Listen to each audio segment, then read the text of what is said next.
Dapat beasiswa 7 tahun. Sudah saya habiskan 2 tahun. Tinggal 5 tahun untuk S3. Telepon orang tua, "Mak, aku masih ada beasiswa 5 tahun. Aku mau S3 pulang doktor." Apa kata emak saya? "Kau pulang doktor tapi aku almarhumah." Dia nggak nyuruh pulang, tapi kata-katanya menusuk ke dalam jantung. Langsung saya masukkan pakaian saya ke koper semuanya. Say goodbye to Maroko. Selamat tinggal, ibu nomor 1. Karena cita-cita saya belajar bukan untuk S1, S2, S3, S cendol. Cita-cita saya untuk membahagiakan orang tua. Maka kalau sudah emak mengatakan pulang, siap pulang. Kenapa enggak S3? Kenapa enggak doktor? Kenapa enggak diselesaikan? Ridho Allah terletak pada ridho orang tua. Pulang. Pulang ke kampung, ada penerimaan dosen. Tapi takut mau ikut tes dosen, enggak punya backing, enggak punya orang dalam, enggak punya kenalan pejabat. "Mak, nanti kalau aku ikut tes apa lulus?" Rezeki tidak berpintu, nak. Semua orang mengatakan kau tidak lulus. Kalau lulus kata Allah maka lulus. Andai kau tidak lulus jadi PNS, jadi pengalaman. Engkau tidak akan mati kalau sudah dijamin Allah. Innama amruhu idza arada syai'an ayyakula lahu kun fayakun. Saya ikut tes dosen. Lalu kemudian tes pertama TPA.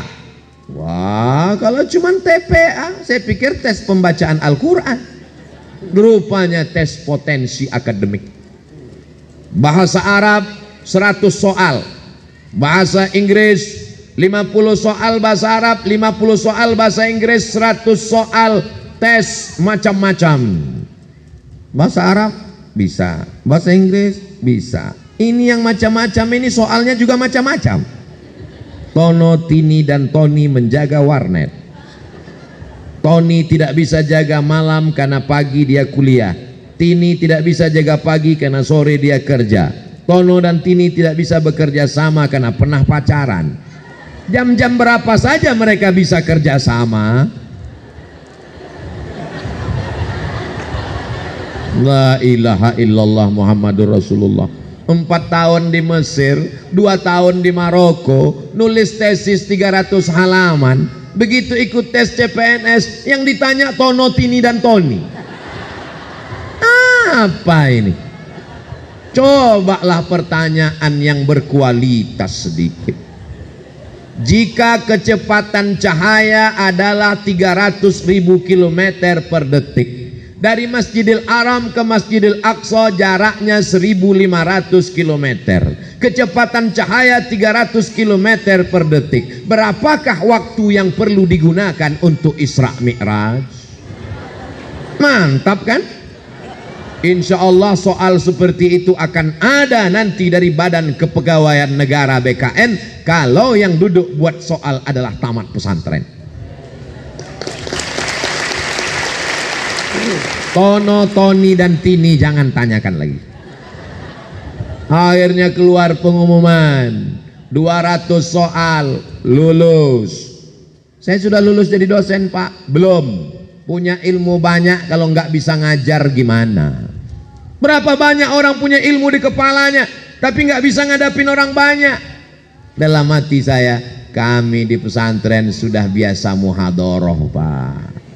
Berapa kali kami lari nggak mau ikut muhadharah. Cabut sembunyi dalam lemari, cabut masuk ke atas dek atap.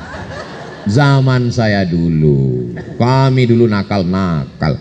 Adik-adik sekarang coba lihat baik-baik, sopan-sopan. Kami dulu di bawah sedikit level dari hantu. Muhadharah dari kelas 1 kita udah terbiasa muhadharah. Setiap pekan kita muhadharah, biasa ngadapin orang banyak.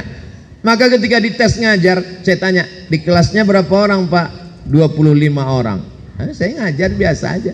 Nanti saya ngajar apa? sesuai dengan mata kuliah keahlian mengajar ilmu hadis. Oke, saya masuk. Assalamualaikum mahasiswa-mahasiswi semua. Rupanya mereka di dalam itu sudah dites untuk supaya buat kita grogi. Jadi dia ngeliat kita terus.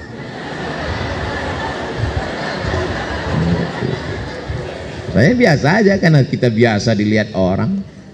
Jadi ustadz biasa dilihat orang. Iya. Kapan? Di pondok dulu. Ketika sudah digundul berapa kali, mau digundul nggak ada rambut lagi. Mau ditempeleng udah bolak-balik. Mau dipukul batang sapunya sudah patah. Akhirnya hukumannya gimana? Berdiri pada hari Ahad di depan pintu, ditulis pakai whiteboard. Inilah orang yang paling banyak melanggar peraturan. Tamu dari pagi sampai sore ngeliatin kita. Urat malu kita putus. Kita udah terbiasa, udah nggak grogi lagi. Jangankan mahasiswa, jin ifrit pun hadir kita biasa aja. Jadi ketika saya masuk di tes untuk ngajar, saya ambil spidol, saya jelaskan, adik-adik sekalian, bahwa pelajaran kita adalah hadis. Hadis itu apa? Ma udhifa ilan Nabi sallallahu alaihi wasallam min qaulin aw fi'lin aw taqririn aw sifati khalqiyatin aw khuluqiyatin min ba'di bi'asatihi ila wafatihi sallallahu alaihi wasallam. Adapun contoh dari sifat adalah bagaimana jalan Nabi, bagaimana rupa Nabi. Referensi yang paling lengkap tentang ini adalah kitab Asy-Syama'il Al-Muhammadiyah yang ditulis oleh Imam Abu Isa At-Tirmizi Ibnu Saurah, murid daripada Imam Bukhari.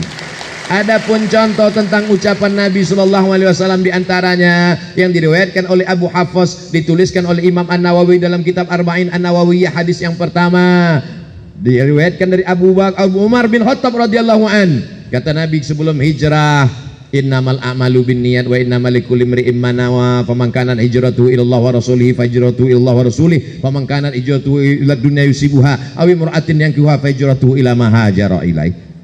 Pertama mereka matanya yang terbuka, lama-lama mulutnya terbuka. Lalu kemudian kata yang ngetes, udah cukup kata dia. Keluar pengumuman, tes ngajar lulus. Lalu kemudian saya tanya, sudah bisa jadi dosen? Belum.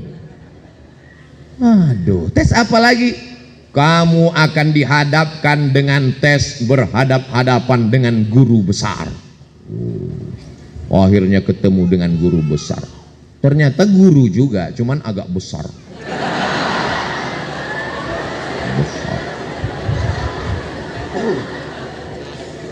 Di mana kamu belajar? Saya S1-nya di Mesir, Pak. Terus S2 di mana? S2 saya di Maroko, Pak. Tapi dari tatapan matanya aku bisa tahu bahwa dia mulai terkagum-kagum. Kita pede. Karena kita dari pondok sudah pede, kita bahasa Arab, kita bahasa Inggris. Nanti kalau Anda lulus jadi dosen, apa yang Anda lakukan? Saya akan nulis buku, saya akan perbaiki silabus, saya akan perbaiki kurikulum pendidikan sesuai dengan ilmu yang saya pelajari selama ini. Apa visi misi Anda? Kebetulan sebelum masuk kelas itu, saya baca visi misinya di dinding.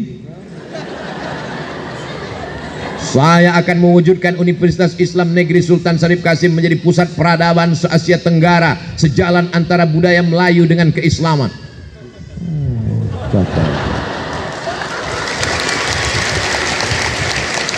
Kita dididik untuk disiplin, disuruh datang jam 8, jam 7.30 kita sudah siap. Di pondok kita disiplin. Kenapa kita disiplin? Karena telinga kita sudah terbiasa dengan tang tang tang tang tang tang tang tang.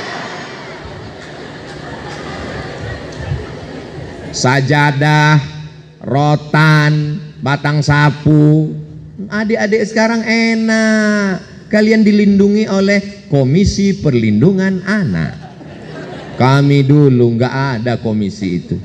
Memang nasib saya zaman nggak enak. Tapi disiplin itu membuat kami on time tepat waktu. Saya datang jam 7.30, saya baca sekeliling. Saya memang suka membaca. Makanya tadi begitu sampai saya lihat, berani hidup tak takut mati, jangan hidup, takut hidup, mati saja. Lambat terhambat, malas tergilas, meleng terpelanting, mundur hancur, berhenti berarti mati. Jadi ketika saya datang tuh saya baca, oh tepat dia tanya, sesuai pucuk dicinta ulam pun tiba. Ya. Lalu kemudian ketemu dengan satu lagi, ini guru besar akan ngetes lagi kata dia. Apa ini tas tes.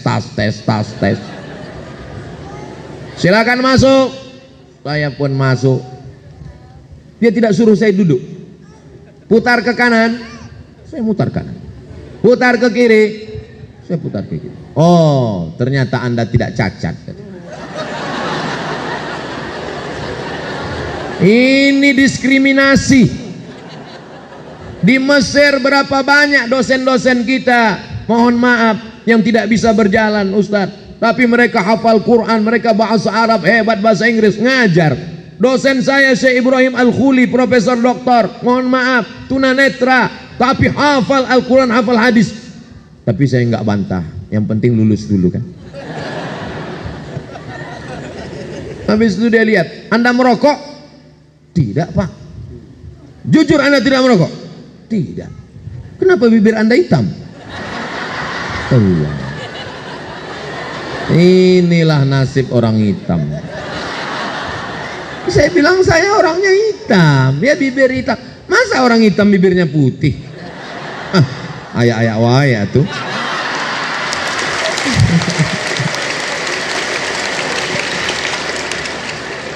Akhirnya lulus ngajar, tapi saya tetap tidak meninggalkan ceramah. Saya tetap berceramah di masjid karena saya dididik di pesantren muhadharah. Walaupun jadi dosen, walaupun jadi pegawai negeri, walaupun PNS, jangan tinggalkan tausiah di masjid.